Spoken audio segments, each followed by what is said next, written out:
Hey, friends.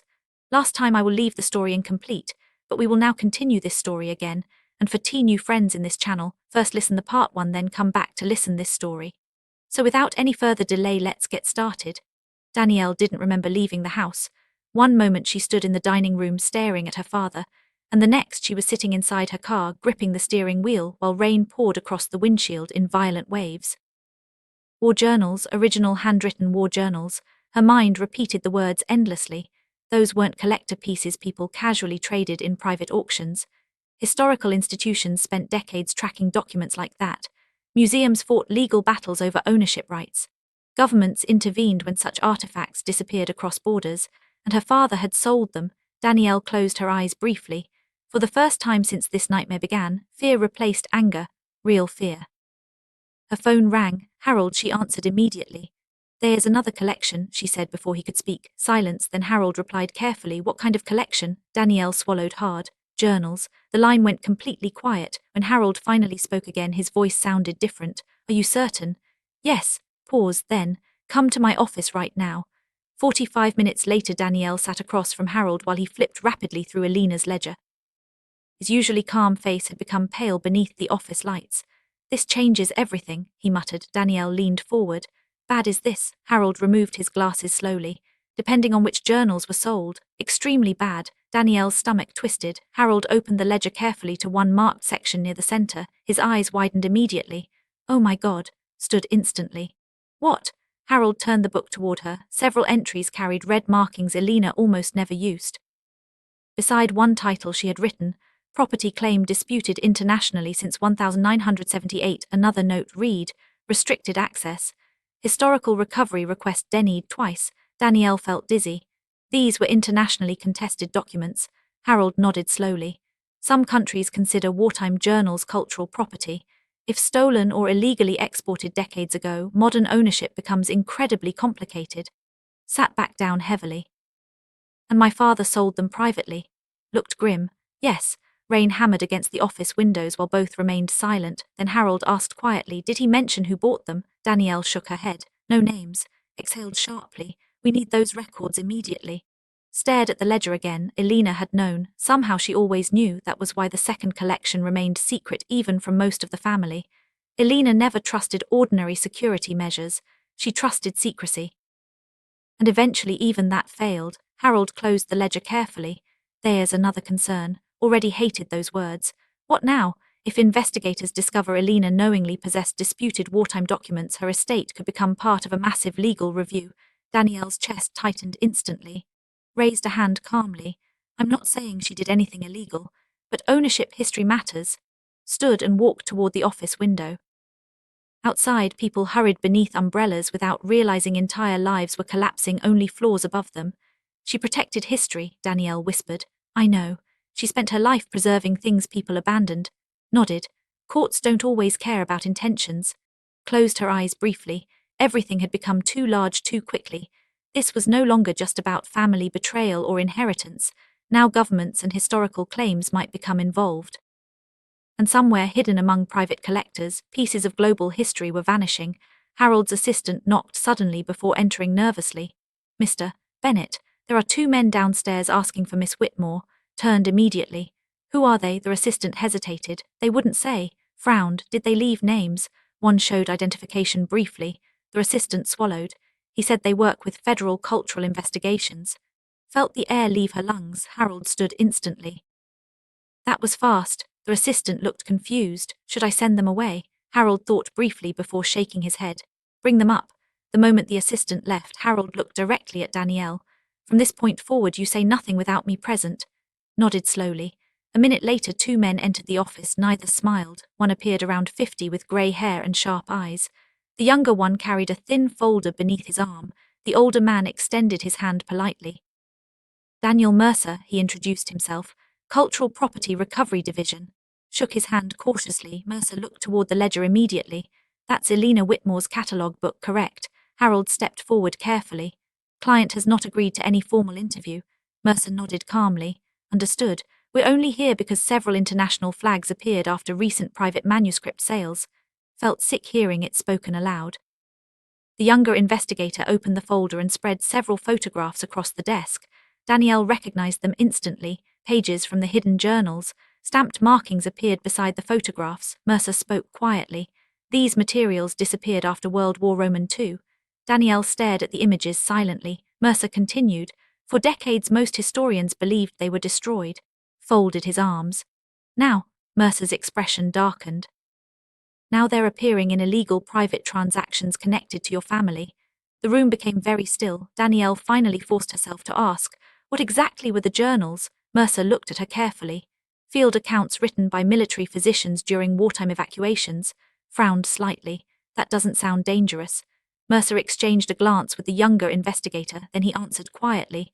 They contain names. Danielle's pulse quickened. What kind of names? Missing civilians. Relocation records, unofficial burial locations. The office suddenly felt colder. Mercer continued carefully. Several governments and families have searched for these records for generations. Sat down slowly. Her father had sold documents connected to missing war victims. Dear God, Mercer softened slightly after noticing her expression. We understand you likely had no involvement. Stepped in immediately. She discovered the illegal sales herself. Mercer nodded. That matches what we've gathered. Younger investigator handed Harold a business card. We require access to all remaining inventory records. Accepted it carefully. Danielle looked up again. These journals are recovered. What happens? Mercer answered honestly. They return to archival custody. My father, Mercer paused. That depends how cooperative he becomes. The investigators left. Silence filled the office again. Danielle sat motionless, staring at the photographs they'd left behind temporarily. Tiny handwritten pages, faded ink, and somewhere inside them were names families waited generations to hear. Elena understood their importance. Which meant her father absolutely understood too, and he still sold them. Harold finally spoke. You need to prepare yourself. Looked up weakly. For what? Your father may become desperate. That word lingered heavily. Desperate people made reckless choices. Danielle drove directly home afterward and immediately locked every door behind her. Marcus met her in the hallway. What happened? She explained everything carefully while Emma remained upstairs unaware. By the end, Marcus looked stunned. This turned into an international investigation. Danielle nodded tiredly. Marcus ran both hands through his hair. Your father sold wartime records connected to missing civilians. Yes, Marcus sat heavily on the couch. That's not greed anymore, that's insanity. Looked upstairs toward Emma's room. I don't know who he is anymore. Stayed quiet for several seconds, then he asked carefully, what are you going to do? Danielle looked toward Elena's ledger resting on the table. Inside that book were decades of secrets, some dangerous, some priceless, and apparently some still unfinished. I'm going to find whatever remains, she answered softly. That night Danielle couldn't sleep again. At nearly 2 a.m, she walked downstairs for water and noticed headlights outside the house. A black car sat across the street, engine running. No lights. Danielle froze instantly. The car remained there motionless. Watching, her pulse quickened. Slowly she stepped away from the window and grabbed her phone. Before she could dial, Marcus suddenly appeared behind her. What's wrong? She pointed silently toward the street. Marcus looked carefully. The black car remained parked beneath the rain. Then almost casually it drove away. Neither spoke for several seconds. Finally Marcus said quietly, You think it's connected? Danielle didn't answer immediately, because deep down she already knew the truth. Somebody else was looking for the missing journals too. And unlike Elena, those people probably weren't interested in preserving history.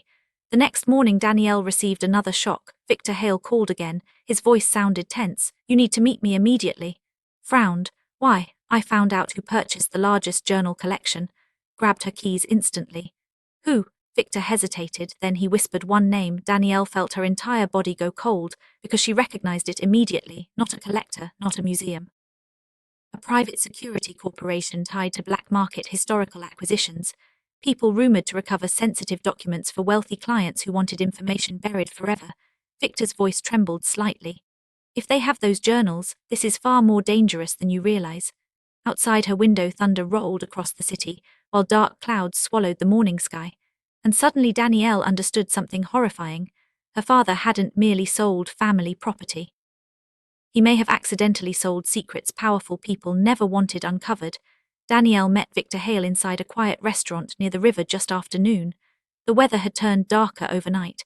Heavy clouds covered the city while cold wind rattled the windows of nearby buildings. The restaurant itself was nearly empty, except for a few office workers eating lunch in silence. Victor already sat in the corner booth when Danielle arrived. The moment she saw his face, she understood the situation had become worse, much worse. He looked nervous, not anxious, afraid. Danielle slid into the booth across from him. "Tell me everything." Victor glanced toward the windows before leaning forward carefully. "The corporation that bought the journals operates through shell companies." Folded her arms. "What kind of corporation are we talking about?"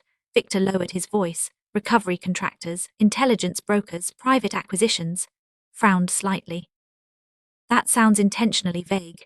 "Because it is." Removed a folded document from inside his coat and pushed it carefully across the table. Danielle opened it slowly. Several names appeared connected through financial transfers and auction records. Most meant nothing to her, but one symbol printed at the top stood out immediately, a black insignia shaped like a broken compass. Victor noticed her reaction. "You've seen it before," Danielle nodded slowly. "Yes." Her stomach tightened. 8 years earlier, Elena received a letter bearing the same symbol. Danielle remembered because Elena burned the letter immediately after reading it. At the time Danielle asked what it meant, Elena only answered, "Some people collect history because they fear the truth inside it." Victor watched her carefully. "You know who they are?" "Not exactly." Elena did. Nodded once. Victor leaned back uneasily. "That's what worries me." Outside, thunder echoed across the river. Danielle looked back at the documents. "These people buy stolen historical material." Victor shook his head. "They buy dangerous historical material." A waiter approached briefly before noticing the tension at the table and quietly leaving again. Danielle lowered her voice. "What's inside those journals?" Victor hesitated. "I don't know fully, but I know governments have searched for them for decades." Danielle's thoughts raced. Missing civilians, burial locations, secret wartime movements, maybe worse. Victor continued quietly. "One rumor claims the journals contain proof certain wartime officials helped civilians escape executions unofficially." Stared at him. "That would rewrite historical records." "Yes, someone wants that hidden." Victor nodded grimly. The pieces finally started fitting together. Elena didn't hide the journals merely because they were valuable. She hid them because knowledge itself could become dangerous. Danielle suddenly remembered something else. Elena never trusted digital records for sensitive documents. She kept backup inventories hidden physically inside coded notebooks. Danielle looked up sharply. "Here may be another catalogue." Victor frowned. "What kind of catalogue?" "A hidden index Elena used for restricted materials." Victor's expression changed instantly. "If that exists, you need to find it before anyone else does." Looked toward the rain outside, because somebody else was already searching. That black car outside her house last night wasn't random. Someone knew the journals existed, and now they probably knew Danielle was trying to recover them. Victor reached into his coat again and handed her a small key. Danielle stared at it carefully. "What is this?" "Storage unit," he answered quietly. "One of the brokers used it temporarily before disappearing." Danielle's pulse quickened. "What's inside?" "I don't know. But after federal investigators started asking questions, the broker vanished and abandoned the lease." Took the key slowly. "Why give it to me?" Victor looked tired. "Because I owe Elena." Settled briefly between them. Then Victor added carefully, "And because if those journals disappear permanently, some truths disappear with them." Slipped the key into her pocket. "Where's the unit?" "Industrial district near the docks." That immediately sounded dangerous. Victor clearly understood her concern. "Go alone?" Danielle already knew she would. By evening, Marcus argued with her in the kitchen. "You are absolutely not walking into some abandoned storage facility connected to black market brokers by yourself." Remained calm. "I can't wait for investigators to move slowly while evidence disappears." Marcus rubbed his forehead in frustration. "This stopped being about books days ago." "I know, then act like it." Looked toward Elena's ledger resting nearby. "If Elena protected those journals for decades, there's a reason." Stepped closer. "If dangerous people are looking for them, there's also a reason." Neither spoke for several seconds. Finally Marcus sighed heavily. "I'm coming with you." "No." "Yes." Opened her mouth to argue again, but Marcus interrupted immediately. "I'm not letting you walk into that situation alone." She knew from his expression the discussion was over. 3 hours later they drove toward the industrial district beneath freezing rain and nearly empty roads. The farther they traveled, the more isolated the city became. Warehouses replaced office buildings. Shipping yards lined the streets. Large cranes towered above the harbor like metal skeletons against the stormy sky. Danielle checked the storage key again. Unit 48C. Marcus parked across from the facility while rain hammered the windshield. "You still sure about this?" Danielle nodded. "No." That honest answer made Marcus almost smile. The facility itself looked half abandoned. Only a few dim security lights illuminated rows of storage buildings stretching endlessly into darkness. Unit 48C sat near the back. Danielle's heartbeat quickened as they approached. The metal door looked untouched. No lock damage, no visible signs anyone returned recently. Marcus stood beside her while she inserted the key slowly. Click, the lock opened. Danielle pulled the door upward carefully. The inside remained dark. Marcus switched on a flashlight. At first the unit appeared nearly empty, then the light moved farther inward. Danielle froze. Wooden crates lined the back wall, old crates. Historical transport markings covered the sides. Marcus stepped forward cautiously. My God. Approached slowly. Several crates already stood open. Inside rested wrapped books and sealed document cases. Some carried museum preservation labels. Others displayed foreign archive markings. Victor hadn't been exaggerating. This wasn't just about Elena's collection. This broker handled stolen historical materials from everywhere. Danielle's flashlight stopped on one partially opened case. Inside rested a leather journal marked with faded wartime symbols. Her breathing stopped instantly. One of the missing journals. Marcus looked around nervously. We need to call Harold immediately. Nodded, but before either moved, another sound echoed through the facility. Footsteps both froze, not close, but nearby. Marcus switched off the flashlight instantly. Darkness swallowed the unit. The footsteps continued somewhere outside between the rows, slow, deliberate. Danielle's pulse thundered inside her chest. Someone else was here. Marcus whispered barely above breath, closed the door, carefully reached for the handle. But then a flashlight beam suddenly swept across the far end of the storage lane outside. Voices followed, at least 3 people. Marcus pulled Danielle behind the crates silently. The footsteps moved closer. Danielle held her breath. One voice finally spoke outside the unit. Check this row again. Answered. The broker definitely stored materials here. Danielle's blood went cold. They weren't random thieves. They were searching specifically for the journals. Marcus looked at her carefully in the darkness.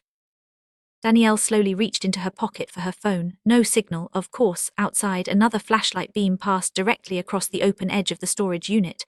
Closer now, very close. Then a third voice spoke quietly. Someone opened this lock recently.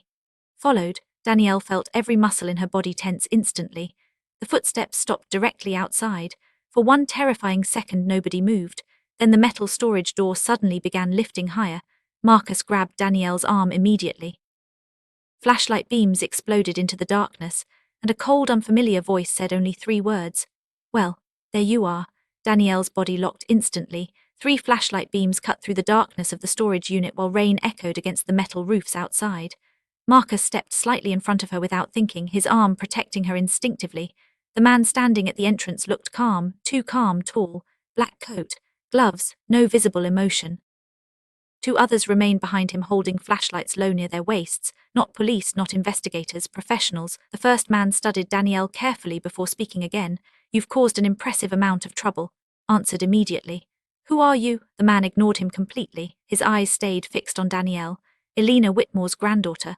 Forced herself to remain steady. You already know who I am. Yes. Man stepped slowly into the unit. And now we know you found the journals. Noticed something terrifying then. He wasn't surprised, which meant they had probably followed her here. Marcus kept his voice controlled. If you're smart, you'll walk away before federal investigators arrive. Of the men behind the stranger laughed softly. The leader finally looked toward Marcus briefly. Federal investigators are always late. Danielle's pulse hammered inside her ears. The stranger stopped near the open crate containing the journal and examined it almost respectfully. Do you understand what these documents are? He asked quietly. Danielle answered carefully. They belong in protected archives. The man smiled faintly. That's the difference between people like you and people like Elena. Narrowed her eyes. You knew her. Briefly. The room suddenly felt colder. Years ago Elena burned that letter bearing the broken compass symbol. These people had contacted her before, maybe even threatened her. The stranger continued calmly. Your great-grandmother understood history better than most governments. Slowly stepped forward despite Marcus trying to stop her. She protected these journals from people like you. Man's expression barely changed. She protected them from everyone. That answer unsettled Danielle more than anger would have, because he sounded sincere. Outside, thunder rolled across the harbour while rain intensified against the roof. The stranger carefully lifted one of the journals. Do you know what wars truly destroy? He asked quietly. Danielle stayed silent. Truth. Looked directly at her. History survives only when somebody chooses which version deserves survival. Interrupted sharply. You're talking like a psychopath. Man ignored him again. Danielle noticed his gloves carefully handling the journal edges. Even now he treated the documents with precision, not greed, not carelessness, obsession. The stranger looked back toward Danielle. Your father understood value. Unfortunately, he lacked discipline. Felt immediate rage. You manipulated him. No, the man replied calmly. We offered him money. He destroyed himself willingly. That hurt because it was true. Her father chose greed long before these people appeared. The stranger gently returned the journal into the crate. We are leaving with these materials. Stepped fully forward now. That's not happening. Of the men behind the stranger moved instantly beneath his coat, not fully drawing a weapon, just enough to make the threat obvious. Danielle's stomach dropped. The leader raised one hand slightly. Violence unless necessary. Slowly pulled Danielle backward a step. The stranger looked almost disappointed. Elena would be ashamed to see emotion clouding judgment. Stared at him. You don't get to speak for her.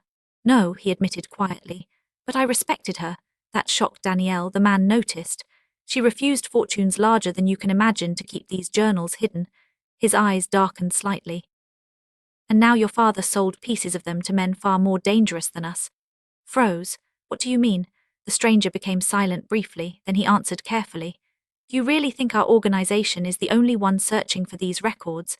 A terrible realization spread through her slowly. There were others, unknown buyers, private interests, possibly governments, all hunting the same documents. The stranger continued. Some names inside those journals belong to people whose descendants built modern power quietly after the war. Marcus frowned. That sounds insane. Most history sounds insane before archives become public. Studied the man carefully. Everything about him felt controlled, measured, not like a criminal stealing valuables, more like someone protecting classified secrets.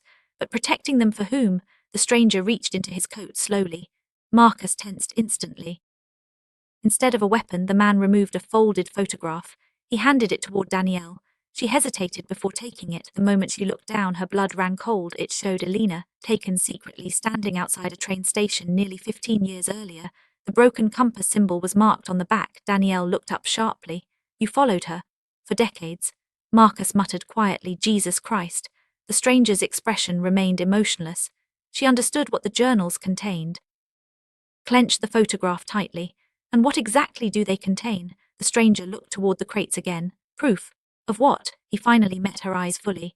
That thousands of civilians officially listed as dead were intentionally erased from postal records. Silence exploded across Danielle's mind. The stranger continued quietly. Some survived. Stared in disbelief. You're saying governments hid survivors? I'm saying powerful people benefited from silence. Danielle's hands trembled slightly now. Everything suddenly made horrifying sense. The missing names, the burial records, the desperate search for the journals. These weren't simply historical artifacts, they were evidence. The stranger stepped closer. Your great-grandmother discovered this nearly 40 years ago after purchasing the first journal from a European estate auction. Whispered softly, that's why she hid them. Yes, and you wanted them hidden too. Man paused carefully before answering. We wanted them protected. Almost laughed bitterly. From the truth, from exploitation. Shook his head. You expect us to believe you're the good guys? No, the stranger answered honestly. There are no good sides left in matters like this. That honesty frightened Danielle more than lies would have. Outside, another car engine echoed somewhere near the facility entrance. The men behind the stranger immediately turned alert. One moved toward the storage lane quickly. The stranger's expression changed for the first time. Concern. Then distant voices echoed outside, shouting multiple vehicles. Marcus whispered, police. The stranger looked toward the entrance sharply. Felt cold immediately. If these newcomers worried even him, they were dangerous, very dangerous. One of the men rushed back into the unit. We need to move now. Stranger looked at Danielle one final time. You have no idea how many people are searching for these journals. Answered quietly, then help expose the truth. For the first time, genuine sadness crossed his face. The truth destroys nations. Before Danielle could respond, gunshots suddenly exploded somewhere outside the warehouse rows. Marcus grabbed Danielle instantly. The men near the entrance pulled weapons fully now. Everything transformed into chaos within seconds. Another gunshot echoed closer. Metal slammed somewhere outside, people shouting, running footsteps. The stranger cursed under his breath. Then he looked directly at Danielle. If you want to survive this, find Elena's final archive before they do. Danielle's heartbeat stopped. Final archive, but the stranger was already moving. His men began lifting crates rapidly while distant shouting grew louder across the storage complex. Marcus pulled Danielle lower behind the containers. Another burst of gunfire echoed through the storm. Then suddenly all facility lights died at once. Darkness swallowed everything. Only lightning flashes illuminated the storage lanes outside now. For several terrifying seconds nobody could see clearly.